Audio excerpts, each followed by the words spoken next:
Hello everyone, so today we are going to start civics chapter number 2nd, that is president and vice president।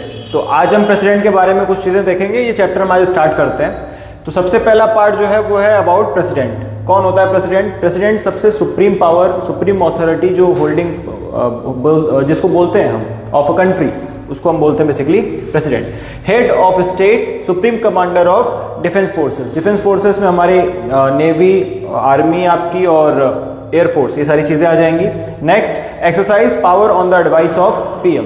कुछ ऐसी power होती हैं, बहुत limited कुछ ऐसी पावर है जिसके ऊपर वो सिंगली डिसीजन ले सकते हैं। अदरवाइज जो भी प्रेसिडेंट होते हैं हमारे, उनको किसी भी टाइप का अगर डिसीजन लेना है तो वो एडवाइस लेना पड़ेगा उनको, किसका? प्राइम मिनिस्टर का। नेक्स्ट, इनको जो ओथ दिलाई जाती है, सपोज कोई इलेक्ट हुआ, नॉमिनेट हुआ इलेक्ट हुआ एज अ प्रेसिडेंट, तो उसको जो ओथ दिलाई जाएगी वो दिलवाई जाएगी by the chief justice of India, ठीक है, जो करंट उस टाइम पे रहेंगे। नेक्स्ट हम देखते हैं क्वालिफिकेशन। क्या क्वालिफिकेशन है जिसके थ्रू हम ये बोल सकते हैं कि ही और she is eligible for being a president of a country? तो उसमें सबसे पहला कि वो सिटीजन होने चाहिए इंडिया के, ही और she should be a citizen of India. Next, उनकी एज जो है वो 35 से ज्यादा होनी चाहिए। Qualified for member of Lok Sabha, सबसे ज्यादा इंपॉर्टेंट यही है। अगर प्रेसिडेंट किसी को बनना है तो ही और she should be eligible to be qualified for a member of Lok Sabha. Member होना नहीं चाहिए बट एलिजिबल होना चाहिए to be a member of Lok Sabha. और कुछ ऐसी चीजें जो नहीं भी होनी चाहिए, उसमें पहला, वो क्रिमिनल बैकग्राउंड नहीं होना चाहिए, क्रिमिनल प्रोक्लेम नहीं होना चाहिए फ्रॉम द पुलिस, जज और anything. Unsound mind, mentally stable होना चाहिए ताकि वो डिसीजन प्रॉपरली ले सके। अनस्टेबल माइंड उसका नहीं होना चाहिए। अगर हम सेम चीज देखें, दूसरी चीज, उसका टेन्योर कितना होता है? प्रेसिडेंट का टेन्योर होता है 5 इयर्स का। 5 साल के लिए कोई भी इलेक्ट होता है एज अ प्रेसिडेंट और continues till the successor takes charge. Suppose अगर 1 मार्च को इनका जो टेन्योर था वो खत्म होता है और नेक्स्ट प्रेसिडेंट हमारे बनते हैं 1 अप्रैल को, तो इस बीच का जो टाइम पीरियड है इसमें भी यही एज अ प्राइम प्रेसिडेंट कहलाएंगे। इन्हीं को कंसीडर किया जाएगा as a president of country until and unless कोई दूसरा प्रेसिडेंट ओथ लेके आ जाए, अपनी सीट एक्वायर कर ले, तब तक जो पहले रहे हैं वही उस चीज को कंटिन्यू करेंगे। अब सेम चीज, सेम क्वालिफिकेशन हम देखते हैं फॉर वाइस प्रेसिडेंट। कुछ चीजें उसमें हमें देखना है। वाइस प्रेसिडेंट के लिए क्या चीजें हो जाएंगी? वाइस प्रेसिडेंट के लिए सिर्फ कुछ चीजें चेंज होंगी। वाइस प्रेसिडेंट के लिए सिर्फ कुछ चीजें चेंज होंगी। देखो यहां पे हम लिख देते हैं वाइस प्रेसिडेंट, और कुछ चीजें में क्या चेंज होगा कि अगर वाइस प्रेसिडेंट किसी को बनना है तो वो ही और she should be eligible to be qualified for a member of Rajya Sabha. वो राज्यसभा के मेंबर बनने लायक होने चाहिए, सिंपल। और जितनी चीजें हैं वो सारी चीजें सेम होंगी। इंडियन होने चाहिए, 35 से ज्यादा होना चाहिए। प्रेसिडेंट के लिए यहाँ पे लोकसभा था, वाइस प्रेसिडेंट के लिए यहाँ पे राज्यसभा आ जाएगा। दूसरी चीज, अनसाउंड माइंड नहीं होना चाहिए, क्रिमिनल नहीं होने चाहिए। 5 साल का उनका टाइम टेन्योर होता है, बीच में अगर वो रिजाइन करते हैं तो अलग बात है, अदरवाइज 5 साल का उनका टाइम टेन्योर होता है। तो इसमें आपका प्रेसिडेंट और वाइस प्रेसिडेंट दोनों की क्वालिफिकेशन आपकी कवर हो जाएगी। नेक्स्ट हम देखते हैं इलेक्टोरल कॉलेज। क्या होता है इलेक्टोरल कॉलेज? देखो, इनडायरेक्ट वे से इलेक्ट किया जाता है हमारे प्रेसिडेंट को। प्रेसिडेंट को हम ऐसे जो सिटीजन्स होते हैं वो मिलके उनको अपॉइंट नहीं करते या फिर चूज नहीं करते, इलेक्ट नहीं करते, वो इनडायरेक्ट तरीके से चूज होके आते हैं। तो इनडायरेक्ट वे क्या होता है उनका, उस प्रोसेस को हम बोलते हैं इलेक्टोरल कॉलेज। और उसमें होता क्या है कि elected member of Lok Sabha and Rajya Sabha. Elected member, Rajya Sabha में 2 टाइप के मेंबर हमें देखने को मिलते हैं। टोटल 250 होते हैं, जिसमें 238 इलेक्टेड होते हैं और 12 हमारे नॉमिनेटेड होते हैं, जो कि प्रेसिडेंट के थ्रू ही आते हैं नॉमिनेट होके। तो जो इलेक्टेड मेंबर ऑफ राज्यसभा होंगे plus elected member of Lok Sabha ये, और elected member of state assemblies that is MP, और यहाँ पे आपका एमएलएज। एमपी और एमएलएज ये दोनों मिलके इनको वोट करते हैं। ये दोनों मिलके वोट करते हैं कि प्रेसिडेंट के कैंडिडेट को, ना कि सिटीजन्स, ठीक है। दूसरी चीज, जो नॉमिनेटेड मेंबर होते हैं ऑफ राज्यसभा ये पार्टिसिपेट नहीं करते हैं इस प्रोसेस में। जो नॉमिनेटेड मेंबर होते हैं ऑफ स्टेट असेंबली वो पार्टिसिपेट नहीं करते हैं इस प्रोसेस में। सिर्फ जो इलेक्टेड मेंबर्स हैं वही पार्टिसिपेट करते हैं in the process of nominating और इलेक्टिंग अवर प्रेसिडेंट, ठीक।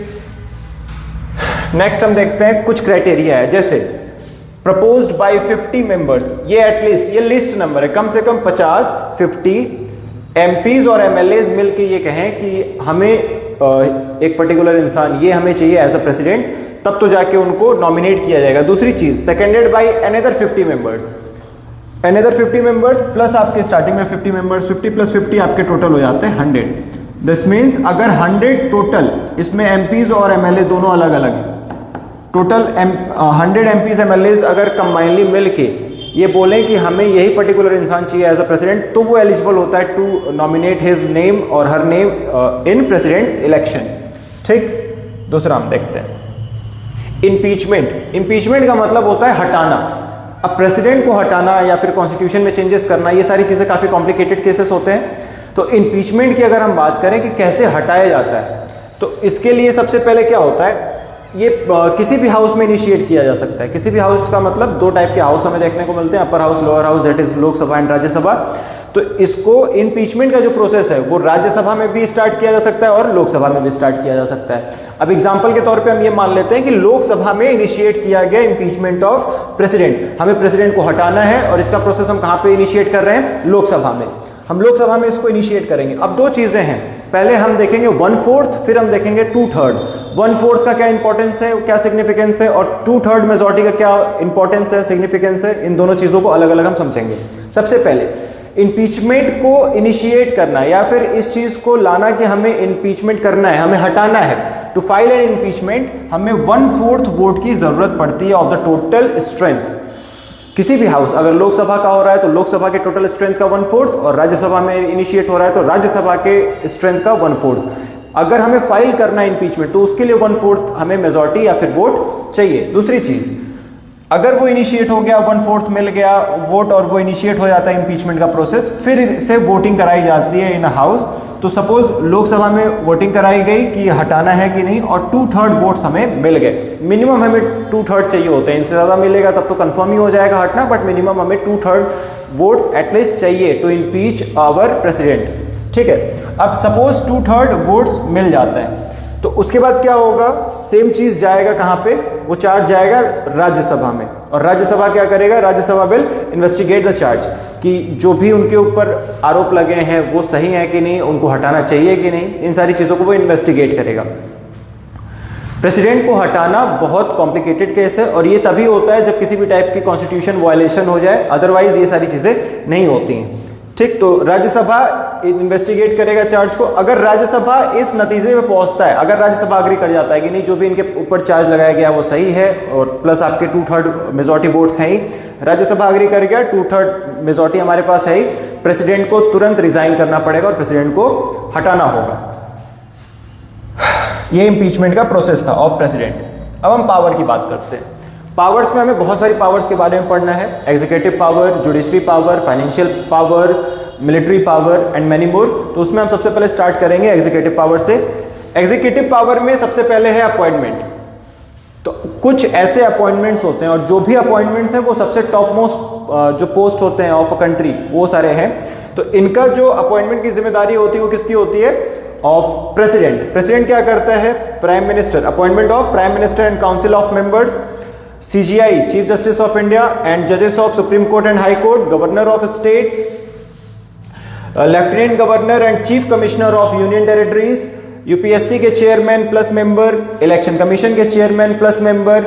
एक चीज इसमें और है, प्लानिंग कमीशन। प्लानिंग कमीशन के जो चेयरमैन और मेंबर होते हैं उनको भी अपॉइंट किया जाता है by president, but planning commission no more exist, ये ज्यादा अब एग्जिस्ट नहीं करता, अब इसका नाम चेंज करके कर दिया गया है नीति आयोग, इस वजह से इस पे स्टार मार्क कर लेना।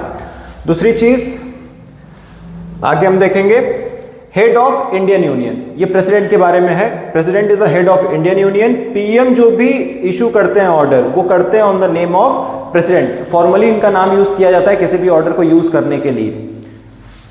ठीक है, administration of union territories and border, जितने भी स्टेट होते हैं वहां पे स्टेट गवर्नमेंट होती है, बट जितने यूनियन टेरिटरीज होते हैं वहां पे किसी भी टाइप के स्टेट गवर्नमेंट हमें देखने को नहीं मिलती, तो वो डायरेक्टली किसके अंडर में आता है, सेंट्रल के, और सेंट्रल में भी किसके अंडर में आता है, प्रेसिडेंट के। तो यूनियन टेरिटरीज के रिगार्डिंग जो भी मैटर होगा उसको प्रेसिडेंट खुद डील करेंगे। बॉर्डर रिगार्डिंग जो भी मैटर्स होंगे उसको भी प्रेसिडेंट ही डील करेंगे। नेक्स्ट है in case of state emergency, suppose किसी स्टेट की कंडीशन बहुत खराब हो गई, वहां पे कोई भी ऐसी चीज हो गई जिसकी वजह से हमें स्टेट इमरजेंसी लगानी पड़ रही है, तो उस टाइम पीरियड में जब तक स्टेट में स्टेट इमरजेंसी लगी होगी तब तक वहां पे जो गवर्नेंस है उसको कौन रूल करेगा?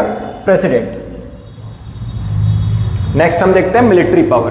प्रेसिडेंट की मिलिट्री पावर क्या होती है? सबसे पहले he is a supreme commander of armed forces. अब इसमें हमारे क्या क्या चीजें आती हैं? आपकी मिलिट्री आती है, नेवी आती है, एयरफोर्स आती है, इन सारे, ठीक। ही और she appoints the chief of 3 wings. 3 wings में हमारी army, that is military, next is navy, then air force. इन सबके जो चीफ होते हैं उनको भी कौन अपॉइंट करता है? President. Declare war and peace on the recommendation of prime minister and council of members. ये सारी जो पावर है, ये सारी पावर किसकी है? ये सारी पावर है प्रेसिडेंट की। प्रेसिडेंट के पास और भी कुछ ऐसी पावर होती है, इवन अगर कोई प्रेसिडेंट है, हमारे कंट्री का कोई प्रेसिडेंट है, वो कोई क्राइम भी कर देता है जो कि कॉन्स्टिट्यूशन के हिसाब से गलत है, उसके ऊपर हम कोई भी टाइप के केस नहीं कर सकते। किसी भी इंसान के ऊपर अगर कोई बहुत ज़्यादा ऑफेंसिव केस लगा हुआ है जिसकी वजह से उसको फांसी वगैरह दी जा रही है, उसको मना करना, ख़त्म कर देना, ये भी पावर होती है, पार्डनिंग पावर होती है प्रेसिडेंट के पास। दूसरी चीज़, जो सपोज किसी को सज़ा हुई है फॉर 25 ईयर्स, तो प्रेसिडेंट अगर उसको चाहे तो उसको रिड्यूस भी कर सकता है। ये सारी पावर होती है प्रेसिडेंट की। प्रेसिडेंट की बहुत सारी पावर होती है जिसको हमें डिस्कस करना है, ठीक। इस पार्ट में बस इतना ही। अगले पार्ट में जो इनके रिमेनिंग पावर्स हैं प्लस वाइस प्रेसिडेंट, इसको हम कवर करेंगे।